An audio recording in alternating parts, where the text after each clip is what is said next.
बिस्मिल्लाहिर्रहमानिर्रहीम। अस्सलाम वालेकुम। मैं आपका मेज़बान हूँ समी इब्राहिम और आप हमारा सोशल मीडिया देख रहे हैं। आज 22 अगस्त है, हफ्ते का दिन है, दोपहर का वक्त है और मैं इस्लामाबाद में हूँ।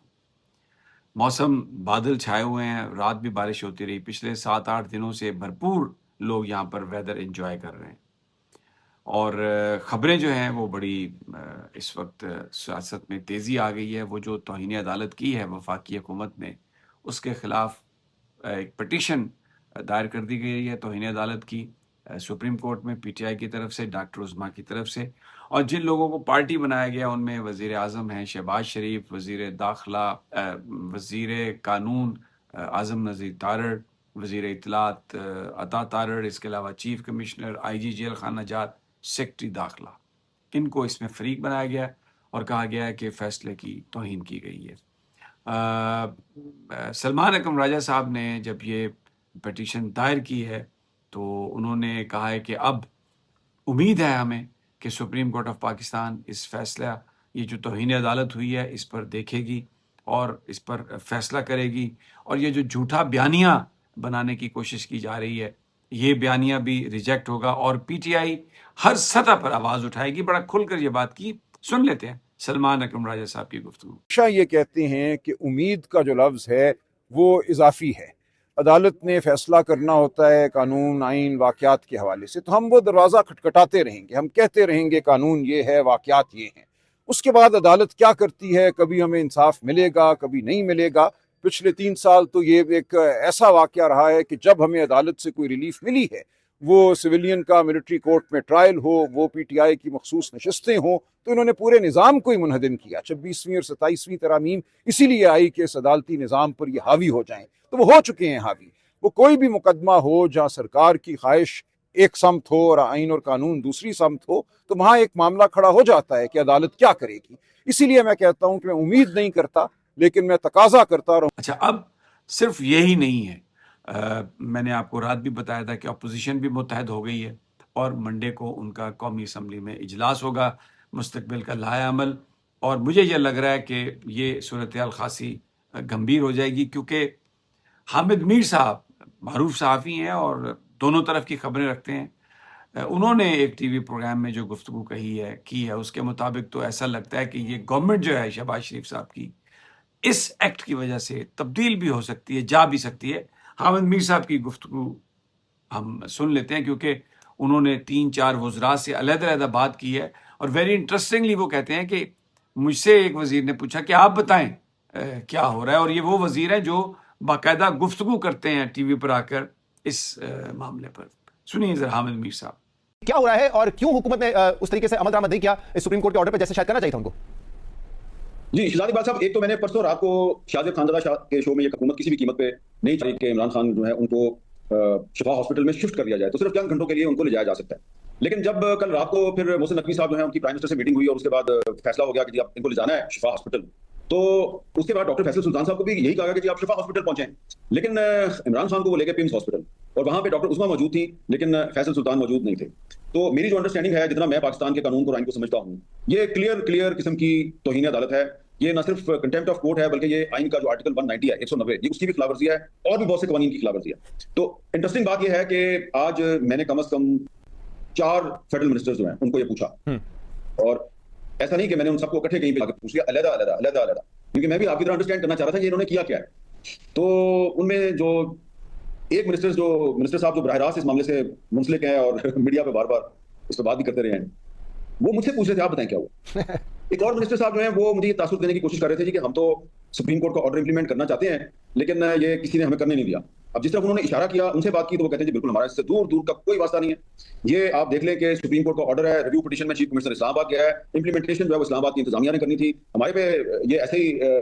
डाउट क्रिएट किया जा रहा है। तो मुझे लगता है कि देखें कि मुझे लगता है कि हुकूमत ने अपने पांव पे कुल्हाड़ी मारी है। वो अपोजिशन पार्टियां जो कि अभी तक तहरीक इंसाफ के साथ नहीं थी, अब वो अपोजिशन पार्टियां भी तहरीक इंसाफ के साथ खड़ी हो जाएंगी और पीर वाले दिन तमाम अपोजिशन पार्टीज का एक मुश्तरका इजलास हो रहा है और पाकिस्तान पीपल्स पार्टी जो है वो भी इस वक्त सलाह मशवरे कर रही है कि हमें क्या करना है। अक्सरियत की राय ये है कि हुकूमत का साथ छोड़ दिया जाए, जितनी भी कुर्बानी देनी पड़ती है दे दें, और जिस तरीके से शहबाज शरीफ साहब ने मौलाना फजल रहमान, बिलावल भुट्टो जरदारी और बाकी लोगों के साथ मिलकर तहरीक अदम एतमाद के जरिए इमरान खान को हुकूमत से निकाला था, तो अब एक अपोजिशन पार्टीज में कंसेंसस बन रहा है कि जनाब बिलावल साहब को साथ मिलाएं, शहबाज शरीफ साहब के खिलाफ तहरीक अदम एतमाद लाएं। अगर तहरीक अदम एतमाद नहीं भी आती तो आप देख लें कि आज सुहेल अफरीदी साहब ने जो कहा है, तो लगता यह है कि पहले तो एक वजीर साहब है ना, बैरिस्टर वकील मलिक साहब कह रहे थे जी मुझे लगता है कि 27 सितंबर को लॉन्ग मार्च की कॉल वापस हो जाएगी। अब नहीं लगता कि मुझे लॉन्ग मार्च की कॉल वापस होगी, और मुझे ये भी लग रहा है कि हालात जो हैं वो ज्यादा खराब होंगे और हुकूमत काफी नुकसान उठाएगी। इसमें यकीनन पीटीआई का भी नुकसान होगा, लेकिन हुकूमत का भी बहुत नुकसान। अच्छा, अब मैंने आपसे कहा कि जो अपोजिशन है वो भी इकट्ठी हो गई है और मंडे को उनका इजलास और उसके बाद गुफ्तगू, लेकिन इससे पहले रात मौलाना फजलुर रहमान साहब की जो रिहाइश गाह है वहाँ पर तमाम जो लीडरान थे उनका एक इशाइया में मुलाकात हुई, वहाँ पर मामला तय हुए, और उसके बाद जो मौलाना फजलुर रहमान ने गुफ्तगू की, बहुत ही मीनिंगफुल गुफ्तगू, जिसमें उन्होंने ये कहा कि शहबाज शरीफ साहब वैसे तो कहते हैं कि आइए बात करें, और ताली तो दोनों हाथों से बजती है, लेकिन यहाँ पर तो एक हाथ है जिसका थप्पड़ बार बार कौम के मुंह पर लग रहा है। ये जरा मौलाना फजलुर रहमान की बात सुनिए। हमारे वजीर आजम साहब कह रहे हैं कि आए बात करें, ताली दो हाथों से बजती है। मेरे ख्याल में यहाँ दो हाथ नहीं हैं कि जो करीब होकर ताली बजा सकें। यहाँ एक ही हाथ है जो कौम के चेहरे पर थप्पड़ मारता है और थप्पड़ की गूंज आ रही है। इसके अलावा और कुछ नहीं है, न उनके पास कुछ है कि वो किसी को कुछ दे सकें। तो ये इस वक्त तक हमारा इत्तेफाक राय हो चुका है। उसके बाद इंशाल्लाह ये सारी चीजें अपनी अपनी पार्टियों के सामने भी जाएंगी और उनको एतमाद में लिया जाएगा, और फिर उसके बाद अगली हमारी जो मीटिंगें होंगी उसमें अगले आइंदा मुस्तकबिल के फैसले होंगे। आपको अंदाजा हो गया होगा कि सूरत हाल किस सिमत में जा रही है। फिर इसके बाद अब वकला भी मैदान में आ गए हैं। Lahore high court bar association के जो सदर हैं उन्होंने प्रेस कॉन्फ्रेंस की है, जिसमें उन्होंने कहा कि छुट्टियों के बाद ये जो तौहीन अदालत हुई है, ये जो इमरान खान साहब को डिनाई किया गया उनका इलाज, इस पर हम पंजाब असम्बली के बाहर वकला जो हैं वो धरना देंगे। अब ये मैंने आपसे अर्ज किया कि शायद हुकूमत जब ये सब कर रही थी तो वो ये नहीं सोच रही होगी कि ये सब कुछ हो जाएगा, लेकिन सूरत हाल यकायक बदल रही है, और उसमें जो नून लीग है वो हमें नज़र आ रहा है कि वो अकेली रह जाएगी, क्योंकि पीपल्स पार्टी भी ज़रा ये बता रहे हैं कि ये सोच रही है, और वहाँ पर जो अक्सरियत की राय ये है कि इस मौके पर जो नून लीग की लायबिलिटी है और जो शहबाज शरीफ की वजारत उस्मा है, इसको बचाने की जो जिम्मेदारी पीपल्स पार्टी ने उठा रखी है, उसने पार्टी की सियासत को बहुत ज़्यादा नुकसान पहुंचाया, और ख़ास तौर पर सिंध में जो हाथ हुआ है,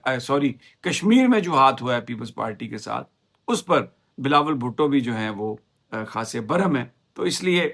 ये लगता है कि शायद जो आने वाले दिन है, आने वाला जो वक्त है, इसमें पीपल्स पार्टी भी इस ग्रैंड अलायंस का हिस्सा बनेगी, और अगर ये बन जाता है तो फिर बहुत मुश्किल होगा शहबाज शरीफ साहब के लिए कि वो वफाक में अपनी हुकूमत को बचा सकें। अच्छा, अब एक और जो मैं आपको बताऊं, बड़ी इंपॉर्टेंट बात है मेडिकल रिपोर्ट के हवाले से, मेडिकल एग्जामिनेशन के हवाले से। जो कार्डियोलॉजिस्ट थे जिन्होंने इमरान खान साहब का 1 अगस्त को मुआयना किया था, उन्होंने तजवीज़ किया था कि सिटी एनजीओ करवानी चाहिए, लेकिन जब यह अदालती फैसला आया 18-19 तारीख तक बिल्कुल कोई इस हवाले से पेशरफ नहीं हुई। अब शिफा में ले जाने का हुक्म था, लेकिन ये चले गए लेके पिम्स में, और मैं आपसे ये अर्ज करूं कि पिम्स में जो सिटी एनजीओ वाली मशीन है वो फाल नहीं थी। आज अब वज़ीर आज़म साहब ने ये ऑर्डर दिया है कि सिटी एनजीओ को फाल किया जाए, साथ में ये रिपोर्ट्स मांगी हैं कि किस किस की सिटी एनजीओ हुई, कितनी सिटी एनजीओज हुई, कब की हुई। तो यानी ये उस लिहाज से भी क्लियर कट एक वायलेशन है कि पिम्स में ले गए जहां पर वो फैसिलिटी मौजूद नहीं है, जो अगर फैसिलिटी है लेकिन वो काम नहीं कर रही, सिटी एनजीओ हो ही नहीं सकता था। लेकिन वहां पर डॉक्टरों से ये उन्होंने कहा या नहीं कहा, बयानिए में ये शामिल कर दिया गया कि इमरान खान साहब बिल्कुल सेहतमंद थे। तो ये एक बड़ा जो इशू जिसको इन्होंने हैंडल किया है, और अब ये चीज़ें बहुत खुलकर आ रही हैं इस्लामाबाद में कि शायद एस्टेब्लिशमेंट ये नहीं चाह रही थी कि सुप्रीम कोर्ट के अहकामात की वायलेशन हो, लेकिन लीगी क़यादत ने यह फैसला किया कि नहीं, ऐसी की तैसी हम भी अपने दांत दिखाएंगे। और फिर ऐसे मौके पर उन्होंने इख्तियारात की बात की है चीफ ऑफ डिफेंस को देने की, कि जिससे आम लोग ये सवाल करें कि शायद ये सिर्फ सारा कुछ इसलिए था کہ انہوں نے قانون سازی کروانی تھی، جب قانون سازی ہو گئی تو عمران خان کو نہیں آنے دیا۔ یہ پروپیگنڈا، یہ بات کروانے کا جو پلان تھا وہ بھی اس بڑی گیم کا حصہ تھا۔ تو اب ایک طرح سے اگر کہیں کوئی سی بی ایم ہیں تو وہ پی ٹی آئی اور اسٹیبلشمنٹ کے بیچ ان کو ختم کرنے کے لیے کہیں کو گفتگو ہو رہی ہے، اس کو ختم کرنے کے لیے، آپس میں نا اتفاقی پیدا کرنے کے لیے یہ جو ایک کوشش کی ہے بظاہر نون لیگ کی حکومت نے، وقت کے ساتھ ساتھ بہت سارے لوگوں کا خیال ہے کہ اس سازش کے سارے پرت جو ہیں وہ کھل جائیں گے اور چیزیں سامنے آ جائیں گی۔ مجھے اجازت دیجیے، اگلی ویڈیو تک انشاءاللہ جلد ملاقات ہوگی۔ اللہ نگہبان۔